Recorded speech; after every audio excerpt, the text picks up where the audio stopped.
I mean, because a lot of people have been insulting me for a long time on all platforms. And that's fine. It really doesn't bother me because I'm an extremely strong person. I know that some people would be very, very uncomfortable in my position. Not many people can sleep at night with the kind of death threats I've been getting. But for me, it's been fine, You're right? getting death threats? Oh, yeah.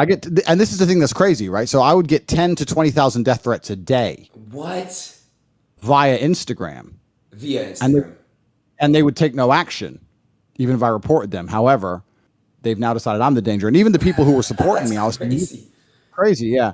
I was saying, look, if you're going to support me in public, if you're going to discuss things in comments, please do it respectfully because hate on hate, it ain't going to I get have you a there, question. right? The guy's saying in the DMs that are gonna kill you. Be honest. If they saw you in person, do they keep that same energy? I know, of course not, but it's just about the fact that, there's a lot of hate around on the internet. And I don't believe that hate versus hate is going to win. So Andrew, what I've learned on the internet now, it's a new generation of the internet. The internet is different now, and whatever you say that is hateful gets more likes, more clicks, and it gets more attention. Yeah.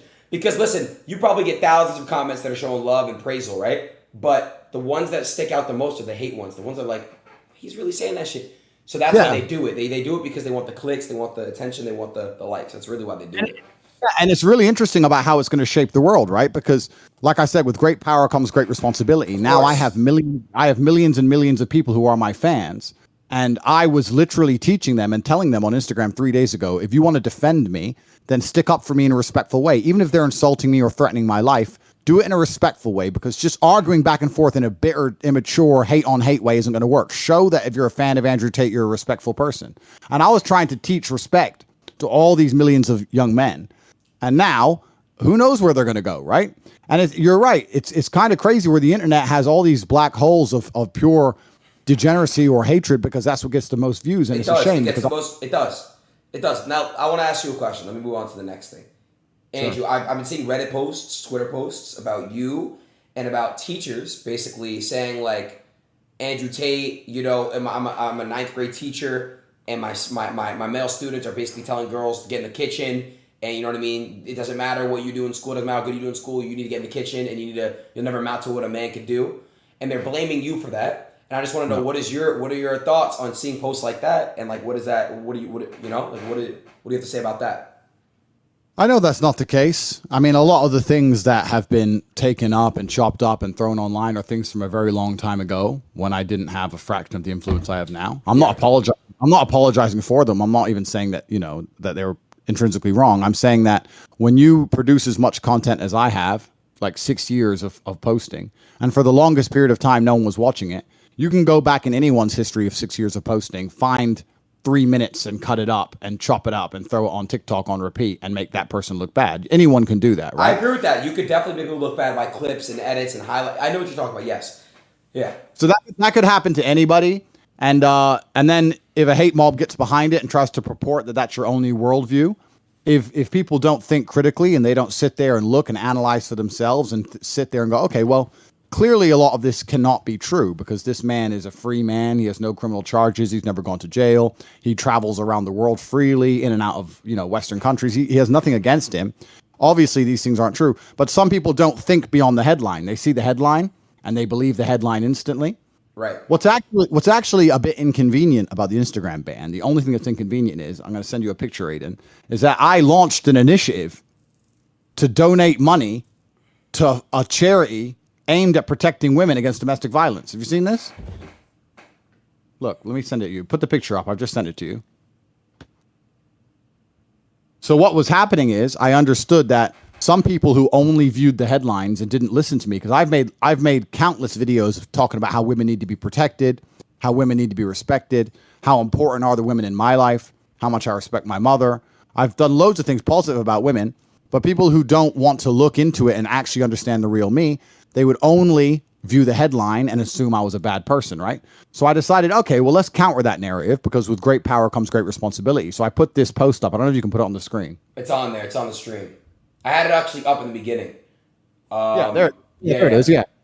And I said that, look, a lot of people are confused because I'm trying to build men up and help men understand that they have a value too. Because I think in the world today, not many men feel valuable. I think a lot of men are very, very sad and depressed. And I'm trying to encourage the men to feel powerful and feel valuable. They think I'm trying to drag women down, and that's not the case. And I said, I think, and I'm speaking on the people that are trying to bring you down. Okay, so I took that off for a second. I think what people are trying to. So when I saw that teacher post, I see Reddit post. It's like it's kind of like school just started, and now people are saying a bunch of things. Like teachers are saying that they're overhearing their students say these things, and like when I'm going back to that topic, it's like why are they so? Do you feel as your content and not your content, what you preach is you're trying to build men up, which I'm all for it. I told you I like that. Some parts of what you talk about, I love when you speak about building people up and building their confidence and telling people to pursue and follow their dreams. I love that. But I think the issue is what people on the other side are saying is that it's coming off as misogynistic because why? It's coming off that way. I'm not saying you are misogynist. I'm saying it's coming off that way. Why? Well, that's interesting. I'll tell you why. And the reason is because they're very, very careful and they're very, very selective, right? So the reason I was talking about that charity post is because I put a post up saying I'm going to donate $1 for every like to a charity which supports women against domestic violence, and also a charity that helps men with mental health issues, because there's no point in trying to support one against the other. We're all people. And I pledged 1.2 million American dollars, and that didn't get a single publication. They ignored it completely. And at the same time, they're saying I hate women when I'm the one who's given away $600,000. And that post was live, and I was going to put the receipt up tomorrow morning. Holy shit. It's very, very selective what they're doing. And that's what's scary, because I think a lot of the things that are out there that make me look like I'm talking about women in a bad way, they ignore all the times I talk about men in a bad way. I'm a person who believes in trying to create a reality where you speak with as many high value people as possible.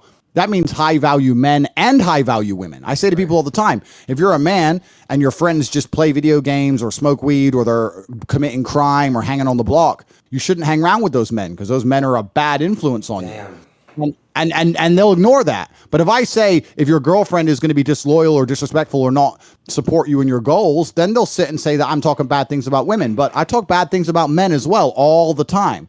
It's nothing to do with gender. It's about trying to be a person who finds high value people.